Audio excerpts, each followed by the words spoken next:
Let us begin with a simple question. What makes a hypersonic missile so different from the weapons that have defined warfare for the past half-century? The answer lies in two words: speed maneuverability. A hypersonic weapon travels at speeds exceeding Mach 5, 5 times the speed of sound. This is, honestly, incredibly fast. A commercial airliner flies at about Mach 0.8, for perspective.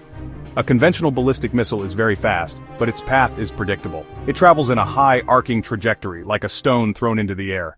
India has watched the development of hypersonic technology by other major powers, particularly its neighbor China, with keen interest and growing concern. In response, New Delhi has embarked on its own ambitious journey to master this next-generation weaponry. The effort is spearheaded by the Defense Research and Development Organization, or DRDO. The program's most visible success came in September 2020, with the flight test of the Hypersonic Technology Demonstrator Vehicle, or HSTDV. This was, honestly, a landmark achievement. The HSTDV, using a scramjet engine, successfully flew for about 20 seconds at a speed of Mach 6, proving that India's foundational technology was sound. This test was not just a scientific experiment, it was a clear statement of intent. When we look at the strategic landscape of South Asia, we cannot view India's hypersonic program in a vacuum. China is, by most accounts, a world leader in hypersonic technology, most notably, the DF-17. The DF-17, with its range of over 1,800 kilometers, can reach critical Indian military bases and command centers, without giving India's air defense systems, such as the S-400, a reliable chance to respond. Pakistan's conventional and nuclear missile programs are well established, and in 2024, it announced the Fateh-2 guided rocket system. Islamabad is undoubtedly watching India's progress with great concern. This creates a classic three-way security dilemma. The introduction of hypersonic missiles into South Asia promises to fundamentally reshape the region's military calculus. For India, successfully developing and deploying these weapons would offer a powerful tool to counter China's existing advantages. Imagine high-value Chinese assets, air bases in Tibet, naval ships in the Indian Ocean. This capability would also significantly enhance the reach and survivability of India's strategic forces. Ballistic missiles, the traditional delivery systems, are vulnerable to preemptive strikes and defenses. Hypersonic glide vehicles, with their maneuverability and low-altitude flight, are far more likely to penetrate sophisticated air defenses. That helps ensure a nation's second strike capability remains intact. For India, which has a no-first-use nuclear policy, a survivable delivery system is the bedrock of its deterrent posture. Because a hypersonic missile can carry either a conventional warhead or a nuclear one, a target nation would have no way of knowing until the moment of impact. This warhead ambiguity creates a dangerous pathway for inadvertent escalation. One of the most immediate and predictable consequences of India's hypersonic program is the intensification of a regional arms race. When one country acquires a game-changing capability, its rivals feel compelled to follow suit. India's pursuit, driven by China's progress, will almost certainly spur Pakistan and others to accelerate efforts. This action-reaction cycle consumes vast national resources that could otherwise be spent on development and welfare.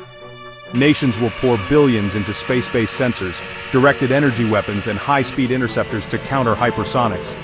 This is a perpetual and expensive cat-and-mouse game between offense and defense. The result is a spiraling security dilemma, where each attempt to be secure makes everyone else feel less secure. Over time, the technology and expertise can diffuse, raising the risk that more actors could acquire these capabilities. Existing norms like the MTCR are ill-equipped for dual-capability hypersonics. While the risks are substantial, proponents argue these weapons can, paradoxically, enhance stability through deterrence. The core logic of deterrence rests on convincing an adversary that the costs of an attack would be unacceptably high. By possessing a weapon that can penetrate existing defenses, India could hold high-value targets at risk. For India, whose conventional military is smaller than China's, hypersonic missiles could be a great equalizer. A small number of highly effective weapons can achieve strategic effects a much larger force would otherwise require. This makes deterrence more affordable for a country with fewer resources. An independent, credible deterrent could strengthen India's strategic autonomy on the world stage. But this deterrence is fragile. It depends on rational actors, perfect information, and clear lines of communication. The speed and ambiguity of these weapons can lead to misperceptions, making stability a walk on a razor's edge. The emergence of hypersonic weapons in South Asia presents a formidable challenge, but it is not an insurmountable one. The path forward requires a dual approach, acknowledging military competition while pursuing robust diplomatic engagement. The first step must be to establish new lines of communication and confidence-building measures tailored to ultra-fast launches. Existing hotlines between commanders in India, China, and Pakistan need updated protocols for de-escalation.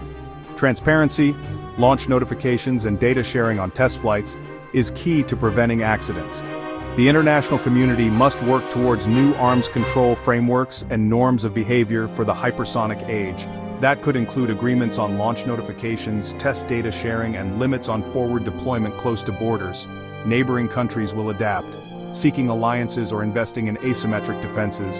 The Indian Ocean will become more contested as naval strategies evolve for hypersonic anti-ship threats.